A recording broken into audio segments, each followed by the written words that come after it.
திமுக வந்து இந்த போலி வாக்குகள் மூலமா தான் வெற்றி பெற்றுட்டு இருந்துச்சு. 2026லயும் திமுக அந்த கணக்குல தான் இருந்துச்சு. அது வந்து இப்ப தவிடுபொடி ஆக்கியிருக்காங்க அப்படின்னு சொல்றாங்களே.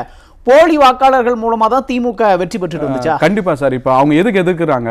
இப்ப எடப்பாடி அவர்கள் வந்து வரவேற்கிறாரு இல்லையா, அதே மாதிரி இவங்களும் மற்ற கட்சியில எல்லாமே வரவேற்கிறாங்கல்ல. எதுக்கு வரவேற்கிறாங்க?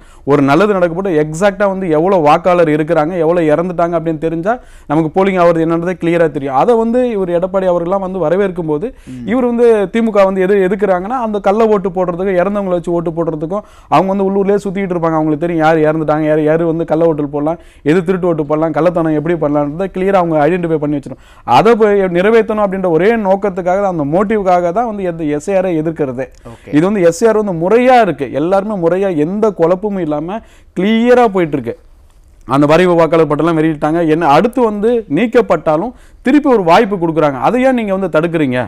மக்கள் வந்து எங்களுக்கு கஷ்டமா இருக்கு, இந்த எஸ்ஆர் எல்லாம் எங்களுக்கு வந்து ரொம்ப கஷ்டமா இருக்கு, ஏதாவது பிரச்சனைக்கு யாராவது சொன்னாங்களா? அந்த மாதிரி எதுவுமே இல்லை. நீங்க தான் திட்டமிட்டு மக்களை வந்து திசை திருப்பறதுக்கும் குழப்பத்தை ஏற்படுத்துறதுக்கும் ஒரு கலவர பூமியா நீங்க தான் உண்டு பண்றீங்க. யாருமே பண்றது அது ஒரு நிலைப்பாடாவே அவங்க வச்சிருக்கிறாங்க.